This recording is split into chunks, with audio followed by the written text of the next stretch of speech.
भीतर भीतर आग भरी है, बाहर बाहर पानी है। वकील साहब, भीतर भीतर आग भरी है, बाहर बाहर पानी है। फुरकान साहब 2 मिनट जरा, बस 2 ही मिनट बोलूंगा मैं। तो भीतर भीतर आग भरी है, बाहर बाहर पानी है, और तेरी मेरी मेरी तेरी सबकी यही कहानी है। आज के अक़लियती काउंसिल ऑफ इंडिया के इस जलसे में सम्मानित मंच और मेरे सामने बैठे हुए सभी योग्य, भले और अच्छे नागरिकों, कुछ बिंदु उठ करके आए वक्ताओं के बीच में से।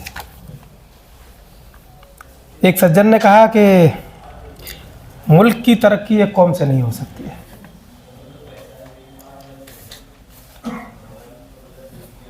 एक सज्जन बोले कि माइनॉरिटी रह करके हम 100% हमारे साथ न्याय हो जाए, ये संभव नहीं।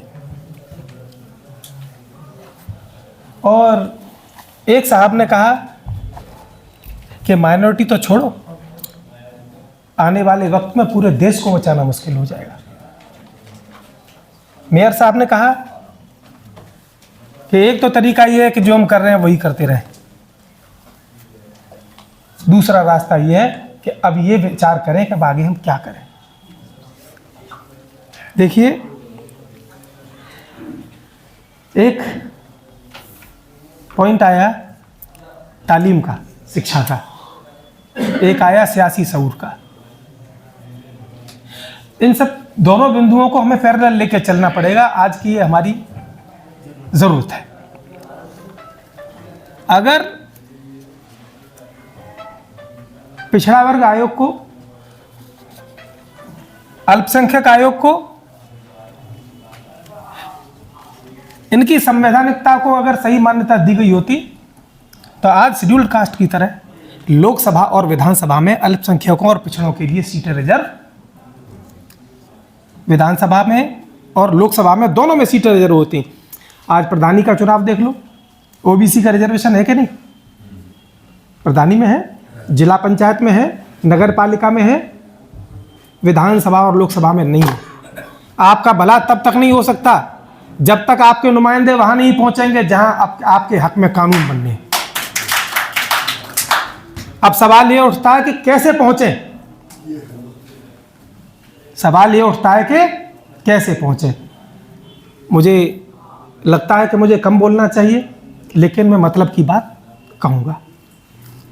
मीटिंग खत्म होने के बाद जिन लोगों को ये लगता है कि इस मसले पर पॉलिटिकली व्यू से हमें बात करनी चाहिए, मैं आपको दावा देता हूं, मैं ये साबित कर दूंगा कि इस अलीगढ़ आगरा मंडल में 40 एमएलए की जो सीट है, उनमें से अगली बार कम से कम 5 अल्पसंख्यक, 5 पिछड़े और 5 दलित हमारी अपनी विचारधारा के एमएलए होंगे।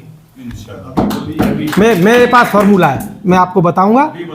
अभी तो थोड़ा सा और भी लोग बैठेंगे, खाना ठंडा हो रहा है, मैं बता दूंगा, लंबी कहानी है ये। निश्चित रूप से आज हमको, जब तक हम ये सोचेंगे कि हम माइनॉरिटी की बात कर रहे हैं, माइनॉरिटी की, केवल माइनॉरिटी की बात कर रहे हैं, हमको सफलता नहीं मिलेगी। हमें अल्पसंख्यक से बहुसंख्यक विचारधारा की तरफ कदम बढ़ाना, निश्चित बढ़ाना पड़ेगा। और ऐसा कौन सा क्षेत्र है जहां पिछड़ा, दलित, अच्छा, और कैसे? सवाल ये उठता है कि कैसे समाजवादी पार्टी के रहते हुए, अन्य दूसरे जातीय दलों के रहते हुए, फिर ये रास्ता कैसे निकले? ये मैं आपसे बैठ के डिस्कस करूंगा। मैं इसका वादा करता हूं कि मुझे विश्वास है कि आप मेरी बात से सहमत होंगे। सहमत हो तो माने और नहीं सहमत हो तो नहीं माने। दूसरी बात आदरणीय श्री विजेंद्र सिंह जी ने कही कि उनका 1.5 करोड़ का कैडर है। पहले आप 1.5 लाख का कैडर बनाइए। और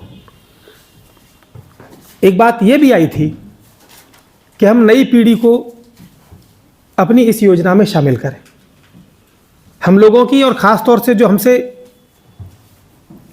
बड़ी पुरानी पीढ़ी है, आप लोगों की जो पीढ़ी है, उसकी ये नैतिक जिम्मेदारी बनती है कि आज वो समय आ गया है कि हम अपने तजुर्बे को, हम अपनी आने वाली पीढ़ी को ट्रांसफ़र करें, उन्हें सौंपें।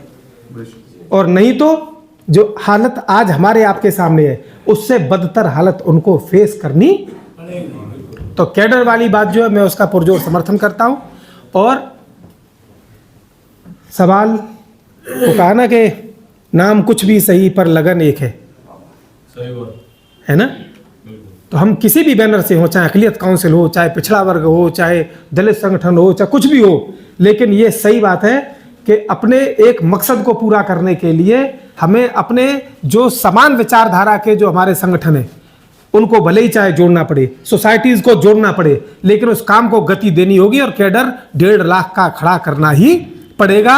और अलीगढ़ से बढ़िया जगह कोई नहीं है। मैं आदरणीय विजय सिंह जी, मैं आपसे वादा करता हूं, आप मुझे काम बताइए, आप मुझे काम बताइए, मैं अपना बैग अपनी गाड़ी में रख करके अलीगढ़ से बाहर नहीं निकलूंगा। आप जब कहेंगे बाहर जाओ, जहां कहोगे वहां जाओ, मैं उसी जगह जाऊंगा। जहां कहोगे कि यहाँ रात को रुकना, वहीं रात्रि का प्रवास करूंगा। जो काम सौंपोगे मैं उस काम को करूंगा। मैं आप सभी के सामने वादा करता हूं। और ये आज की जो मीटिंग है वो सिर्फ और सिर्फ दिखावे की मीटिंग ना हो। अगर ये दिखावे की मीटिंग हुई तो अगली मीटिंग के बाद, इसके बाद जो मीटिंग होगी अगली के बाद में फिर वो बात नहीं बनेगी। और अगर ये इस पर अमल किया गया तो इसकी जो अगली मीटिंग होगी और उसके बाद अगली मीटिंग होगी वो देखने दिखाने लायक होगी, कुछ परिवर्तन करने वाली होगी और कुछ इबारत लिखने वाली होगी। धन्यवाद।